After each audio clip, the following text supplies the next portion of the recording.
For thousands of years, herds of giraffes have graced the plains of Africa and captivated humans in the process.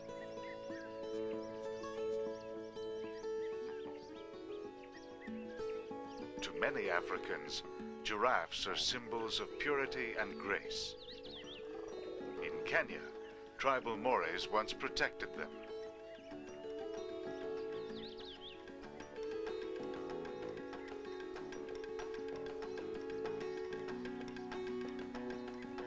But today, the giraffe is becoming a mirage here.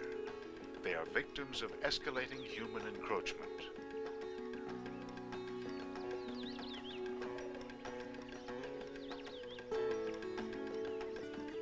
And yet there is still one place where they do roam in great numbers and thrive as they once did throughout Africa.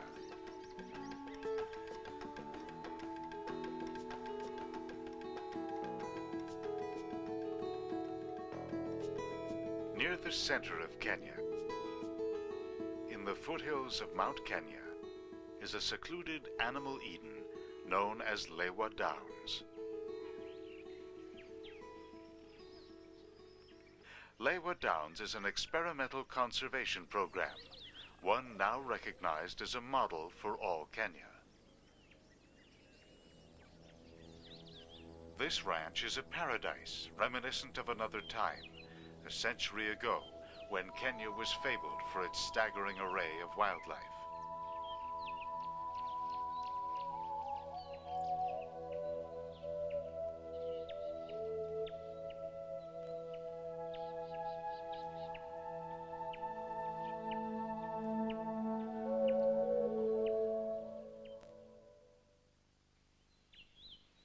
Within this protective enclave, giraffes have also bolstered their numbers.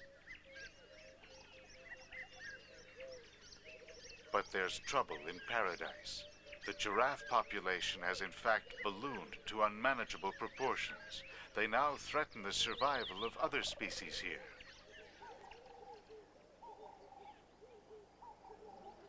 The giraffes harvest a growing share of vegetation. Many of the trees, like these acacias, have been stripped bare by the oversized herds.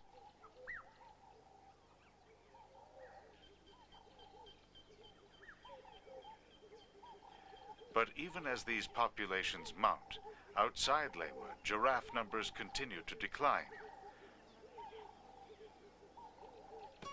Poaching is to blame, as it is in so many wild parts of Africa.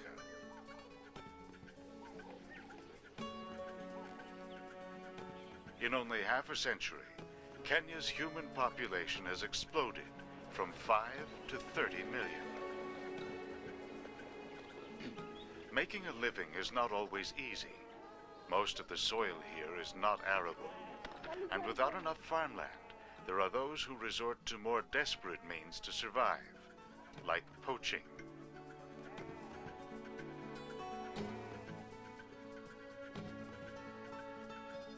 Lands surrounding Lewa belong to the Samburu people, close relatives of the famed Maasai.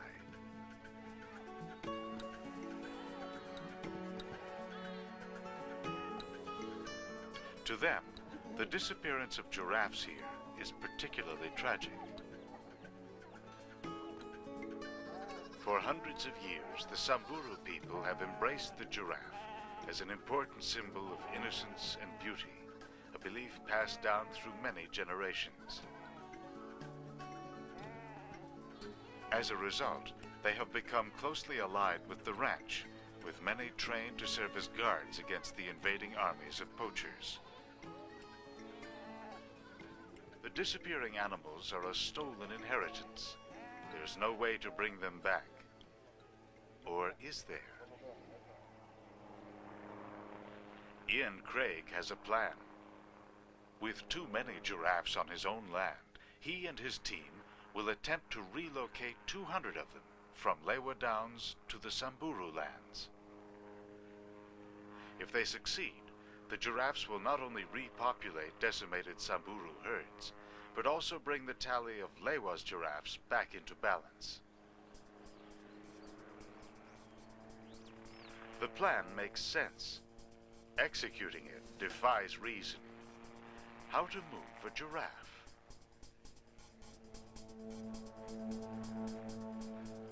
They live in herds of 5 to 10 animals.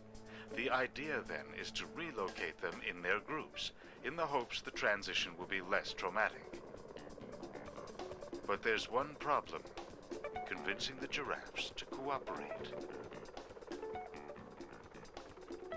Craig will try to usher them into a waiting corral.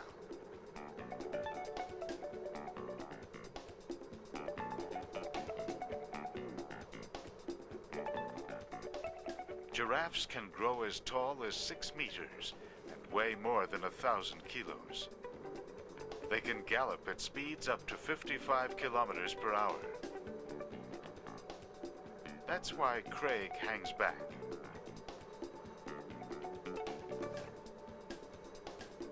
A giraffe's blood pressure is extraordinarily high, about 3 times that of a human.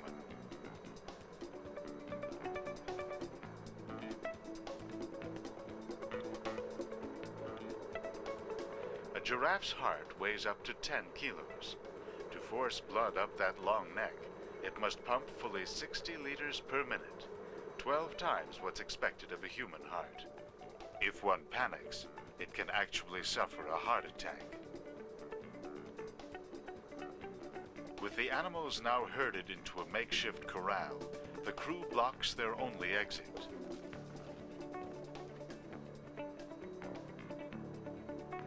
For this family of several females, a baby and 1 male, the terrifying ordeal is over. But another is about to begin.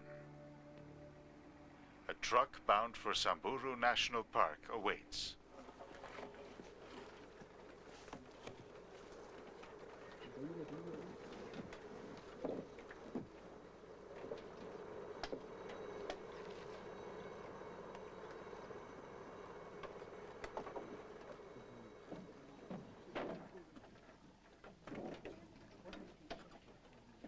The herd is skittish.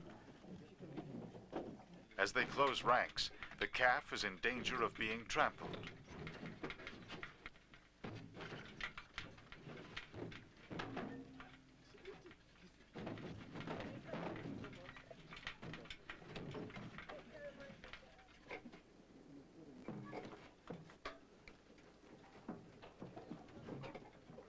As for the adult male, he could prove too dangerous on the road.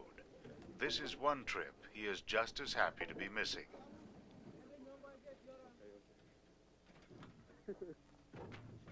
The calf is now safely secured for the ride. However traumatic the roundup has been for them all, this is only the beginning. A giraffe would likely spend all 30 years of its life within 65 square kilometers of its birthplace. But all that is about to change for these unlikely travelers.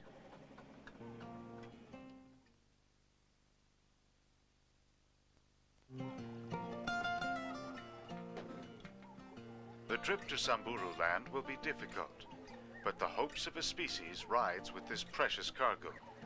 A family of 4 pioneers, leaving the only home they've ever known for an uncertain future.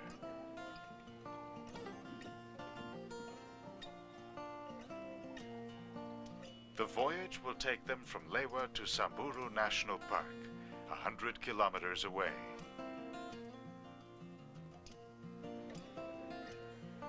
The wilds they're crossing are called the Badlands, for good reason.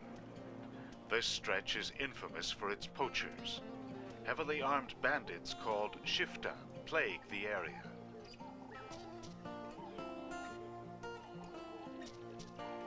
For them, this would be a truckload of valuable hides and a strong lure.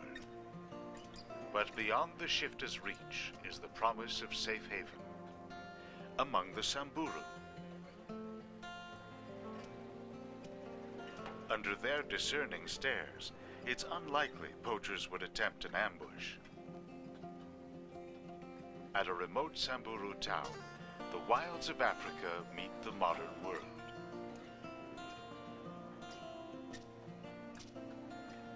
This is one shipment the locals are hardly prepared for. A close call for a long neck. For these accidental tourists, the way is again clear.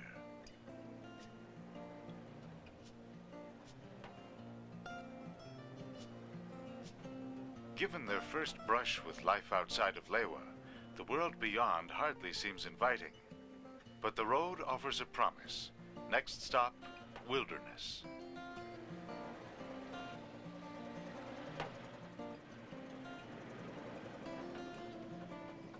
After a long journey, a simple bridge marks a threshold and a milestone.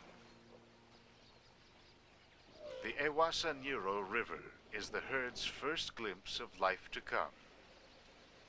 These waters are a lifeline for Samburu land.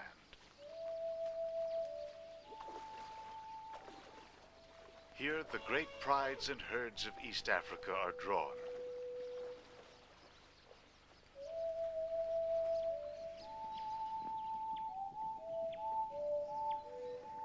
Oryx antelopes,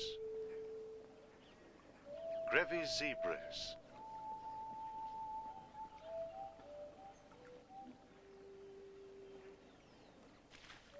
impala,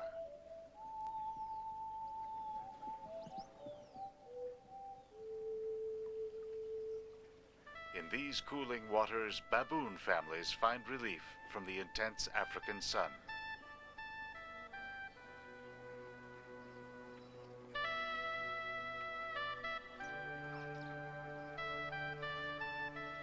So do the warthogs, along with the starlings and sparrows, all gather to quench their thirst.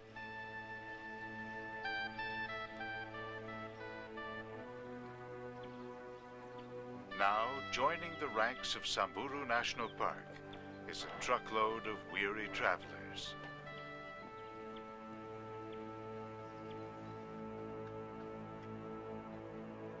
Gone is the familiar horizon of home. In a short time, their entire world has disappeared.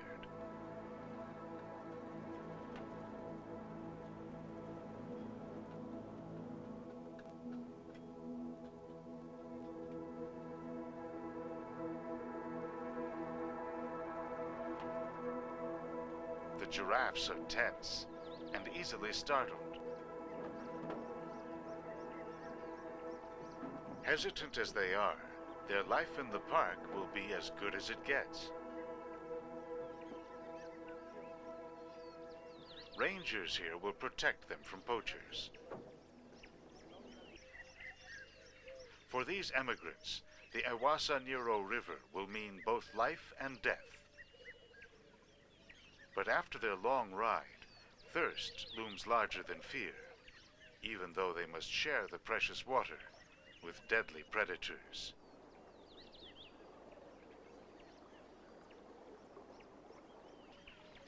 While drinking at river's edge, they place themselves in their most vulnerable position.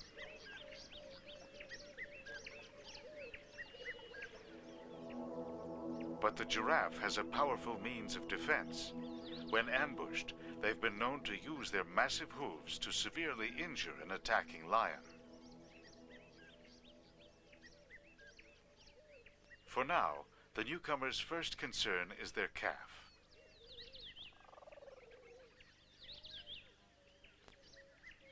In a large herd, one cow is chosen by the others to be the nanny and protector for all the calves.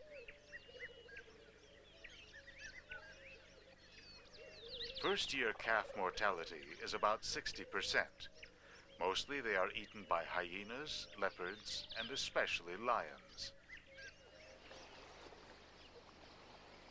But silent death also lurks beneath these waters.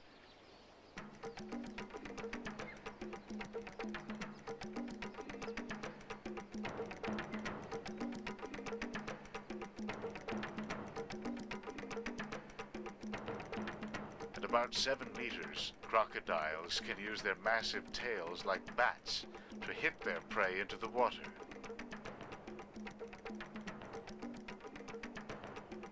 They can swallow small animals whole. For larger prey, powerful reptilian jaws twist and dismember the quarry.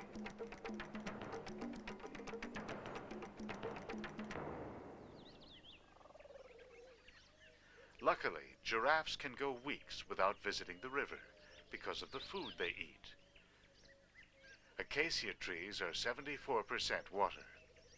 Besides elephants and giraffes, few other animals consume the succulent leaves at the top.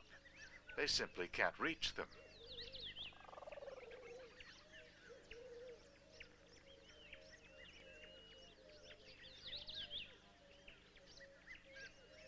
Using their 50-centimeter long tongues like hands, giraffes are adept at grabbing the juicy tips.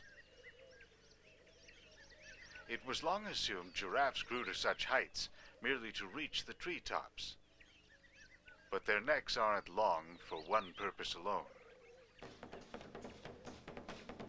Bulls use them in sparring matches to compete for females.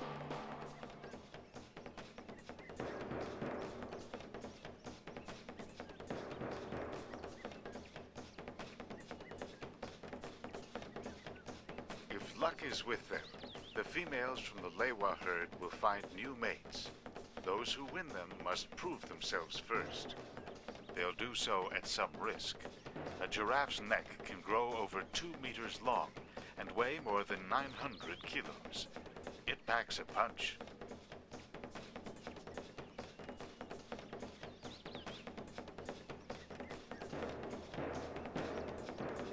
They slam their heads into opponents with sometimes lethal force.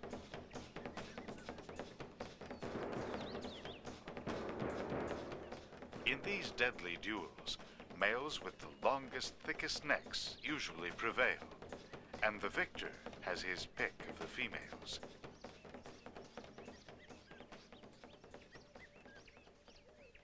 But even if this clash of mating competitions leaves him unharmed, he faces a more insidious threat.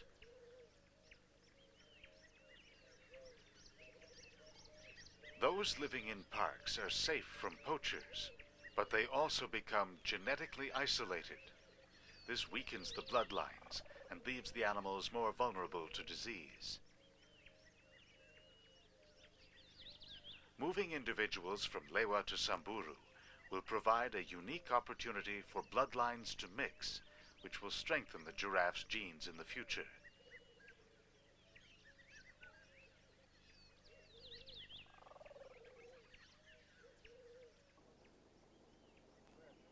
Ultimately, Craig and his team hope to raise the stakes.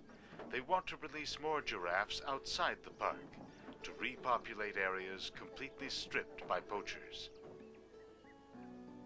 Sadly, though, for now, most giraffes released outside Samburu National Park will probably be killed. But the Samburu people are determined. The giraffe is their charge, and on they'll struggle to save it, one relocated animal at a time. It's because of their help that Lewa Downs has so many giraffes. What better way to offer thanks than to return them to the wild, a gift for the Samburu.